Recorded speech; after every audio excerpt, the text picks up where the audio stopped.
السلام علیکم، آداب عرض، سب خیریت سے ہوگی اور مجھے بھی خیریت سے پایا ہوگا۔ میں ہوں شبانہ، آپ کی خدمت میں حاضر۔ میرا اور آپ کا ساتھ رہے گا پورے 1 گھنٹے کے لیے انشاءاللہ تعالی۔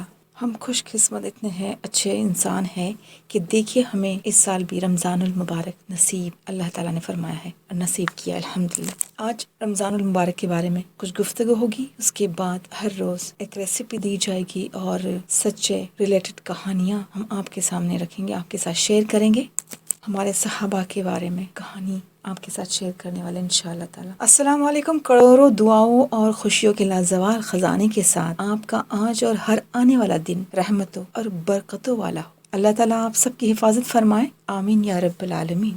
تیری رحمتوں پر ہے منحصر میرے ہر عمل کی ہے قبولیت۔ بہت ہی خوبصورت سا شعر کہ تیری رحمتوں پر ہے منحصر میرے ہر عمل کی ہے قبولیت، نہ مجھے سلیقہ التجا نہ مجھے شعور نماز ہے۔ سبحان اللہ۔ رمضان کا مہینہ اپنی برکتوں اور سعادتوں کے ساتھ سایہ فگن ہے۔ زمانے کے اعتبار سے رمضان کی 3 سعادتیں ہیں: مغفرت، برکت اور تربیت۔ ہم ہر رمضان میں بلکہ ہر وقت رمضان کے بارے میں بہت ساری چیزیں سنتے ہیں اور کوشش کرتے عمل کرنے کی، لیکن ہم سے عمل نہیں ہوتا۔ یہ مہینہ ایک طرف ماضی میں بندے سے ہونے والی خطاؤں کی مغفرت کا موقع ہے، وہ بھی ایسا موقع کہ رسول اکرم صلی اللہ علیہ وسلم نے اس مہینے کو پا لینے کے بعد بھی مغفرت نہ کرا پانے والے بندے کو بد نصیب قرار دیا ہے، اور دوسری طرف حال میں نیکی اور برکتیں سمیٹنے کا مہینہ ہے کہ بندے سے اس ماہ میں کم عمل اور کم محنت پر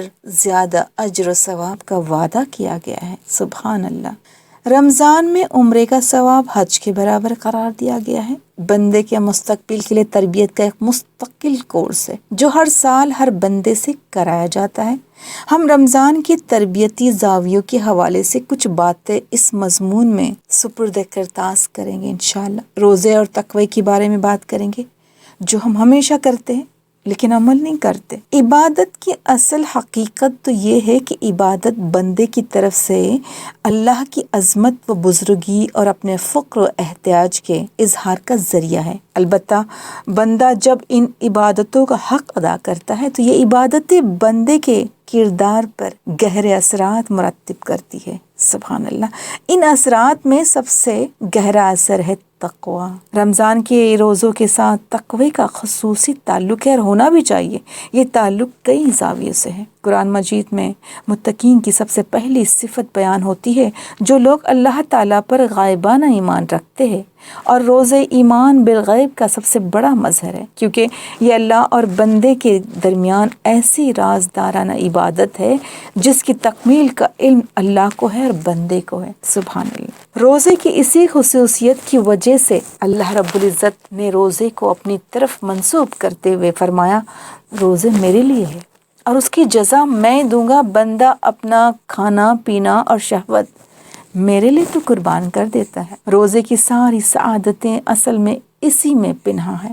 یہ بھوک اور پیاس کی فطری حاجت کو عبادت بنا دیتا ہے، اور عبادت بھی اس درجے کی کہ روزے دار کے منہ کی بو بھی اللہ کو مشک کی خوشبو سے بھی زیادہ پسندیدہ ہو جاتی ہے۔ ایسی عبادت جس کو معمولی بنانے والوں کے لیے رب العزت و جل جلال نے جنت میں ایک الگ دروازے کو خاص کر دیا ہے۔ روزے کی عبادت سے تقوی پر آمد کرنا ہی روزے کا بنیادی مقصد ہے۔ اس لیے روزے کی فرضیت جس آیت میں کی ہے، یہاں پہ وہی فرمایا کہ یہ روزہ تم پر فرض ہے، اس لیے کہا گیا ہے کہ تم تقوی والے ہو جاؤ۔ بندہ اگر اس روزے سے محروم رہ جائے تو روزہ عبادت نہیں، عادت ہے، ایک رسم ہوتی ہے نا، جس طرح سے ایک روایت، دکھاوا کرنا، اور دکھاوے کا روزہ اجر نہیں بلکہ وزر ہے، لائق ثواب نہیں بلکہ باعث عذاب ہے۔ رسول اکرم صلی اللہ علیہ وسلم نے فرمایا، جس نے بھی دکھاوے کا روزہ رکھا اس نے شرک کیا۔ تربیت نفس انسان کا سب سے بڑا دشمن ہے۔ شک و شبہ انسان کو برائی کی طرف لے جاتا ہے۔ زندگی کے ہر مرحلے میں بندے کے سامنے 2 راہیں ہوتی ہے۔ ایک راہ وہ جس پر نفس اس کو کھینچ رہا ہوتا ہے، دوسری طرف وہ جس پر چلنے کا حکم اللہ رب العزت نے دیا ہے۔ نفس کے راستے کی منزل جہنم ہے اور جنت نفس کی ناپسندیدہ چیزوں اور جہنم کے شہوات نفس سے گھیر دی گئی ہے۔ اللہ کا راستہ جنت کا راستہ ہے جس پر انبیاء علیہ السلام، صدیقین، شہداء اور صالحین چلے اور جس پر چلنے کی توفیق ہم صبح و شام رب العزت سے طلب کرتے رہتے ہیں۔ بھوک اور پیاس نفس کا سب سے شدید تقاضا ہے۔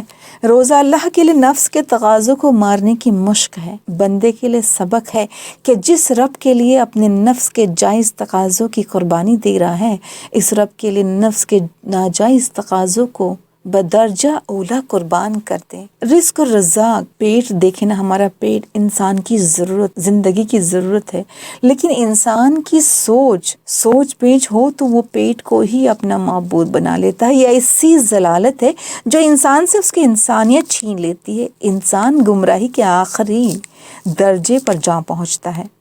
جس شخص نے اپنی خواہش کو معبود بنا لیا ہے، باوجود یہ کہ وہ جانتا ہے اور بوجھتا بھی ہے، کیونکہ اللہ نے اسے گمراہ کر دیا ہے، اس کے سننے اور سمجھنے کی صلاحیتوں پر مہر لگا دی ہے، اس کی آنکھوں پر پردے ڈال دیے ہیں۔ اب اگر اللہ اسے ہدایت نہ دے تو کون اسے ہدایت دے سکتا ہے؟ کیا پھر بھی ہم نصیحت کیوں قبول نہیں کرتے؟ پیٹ ہی جب انسان کی زندگی کا محو ہو جائے تو انسانیت نکل جاتی ہے، وہ پھر جانوروں کی زندگی جیتا ہے۔ سبحان اللہ، اللہ اکبر، کتنی اچھی طرح سے اسے ایکسپلین کیا گیا، لیکن ہم نہیں سمجھ پاتے اسے۔ اور جن لوگوں نے کفر کیا وہ تو بس عیش کرنے کے لیے ہی جیتے ہیں اور ایسے کھاتے ہیں جیسے جانور کھاتے ہیں، اور جہنم ہی ان کا ٹھکانہ ہے۔ روزہ ایمان والے بندے کی طرف سے اس بات کا اظہار ہوتا ہے کہ وہ رزق کا پجاری نہیں، رزاق کا بندہ ہے۔ پیٹ بھرنا اس کی زندگی کی ضرورت ہے، مقصد نہیں۔ یہ رزق سے بے اعتنائی نہیں، رزاق سے لگاؤ ہے۔ اس سے عقیدت اور محبت کا اظہار ہوتا ہے، اطاعت کا عہد ہے۔ اس کی عملی مثال ہے اس بات کا کہ اعتراف ہے کہ کھانا عبادت، اور کھلانے والا جب کھانے سے روک دے تو کھانے سے رک جانا بھی عبادت ہے۔ سبحان اللہ۔ نعمت اور مصیبت زندگی کے دو پہیے ہیں۔ انسان ان دو حالتوں سے کبھی جدا نہیں ہوتا ہے، لیکن بندے کا ایمان اور کفر ان دونوں حالتوں کے ساتھ اس کے رویے کو مختلف کر دیتا ہے۔ کافر نعمت میں تکبر اور مصیبت میں شکوے، کفر اور ناشکری کی حالت میں ہوتا ہے۔ مومن بندہ نعمت کی شکر اور مصیبت میں صبر و استقامت کا رویہ اختیار کرتا ہے تو روزہ بیک وقت شکر کی بھی تعلیم دیتا ہے اور صبر کی بھی مشق کراتا ہے۔ سبحان اللہ۔ شکر کرنا، شکر تو ہمیشہ ہمیں کرنا چاہیے۔ شکر دو چیزوں کا مرکب ہے، نعمت کی قدر اور منعم کی احسان مندی۔ نعمت کی قدر ہی تو ہم نہیں کرتے، نعمت کی قدر ہی نہ ہو تو منعم کے لیے احسان مندی کے جذبات پیدا ہی نہیں ہو سکتے۔ اب انسان کا مزاج ہی یہ ہے کہ جب تک نعمت اس کی دسترس میں ہوتی ہے اس کو نعمت کی قدر کا احساس تک نہیں ہوتا۔ جب نعمت سے محروم کر دیا جاتا ہے نا تو نعمت کی اہمیت کا احساس جاگنے لگتا ہے۔ روزے کے مختصر سے وقفے میں جب بندہ تھوڑی دیر کے لیے زندگی کی دو بنیادی ضرورتوں سے دور کر دیا جاتا ہے تو ان کی اہمیت کا احساس اس کے دل میں پیدا ہوتا ہے، تو بندہ شکر گزاری کے اس اعلیٰ مقام تک پہنچتا ہے۔ روزہ صبر اختیاری کی ایک بہترین مثال ہے۔ صبر کبھی اجباری ہوتا ہے، صبر اجیارین یعنی ایسی مصیبت پر صبر جن کے دورہ کرنے کی طاقت بندے میں نہیں۔ صبر کبھی اختیاری ہوتا ہے کہ بندہ مصیبتوں کے دفع کرنے پر قادر ہو، لیکن اللہ کی رضا کے خلاف جانے کے بجائے اور وہ اس مصیبت پر صبر کرنے کو ترجیح دے۔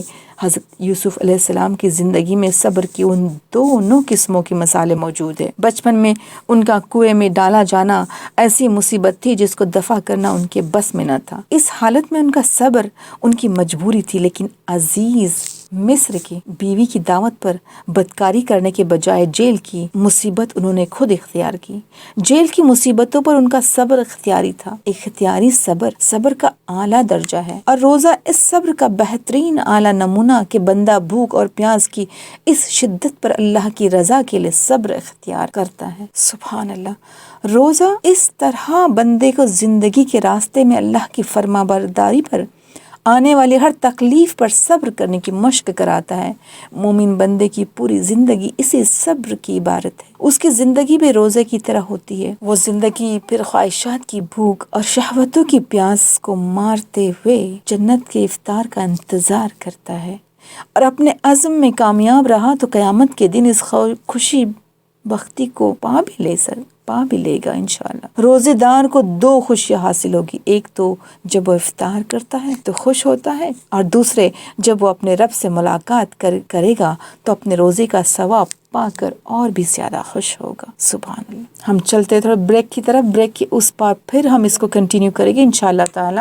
آپ سن رہے شبانہ کو آن ریڈیو سیرا 1575 پر، اور اسٹوڈیو کا نمبر 0116384886۔ اگر ٹیکسٹ کرنا چاہو تو آپ ضرور کر سکتے ہو آن 07305828531۔ آپ یوٹیوب پر بھی لائیو دیکھ سکتے ہو اور فیس بک پر بھی ریڈیو لائیو دیکھ سکتے ہو۔ اسٹوڈیو کا نمبر پھر سے ریپیٹ کرتے ہیں، ریڈیو سیرا 1575 on 01163848786۔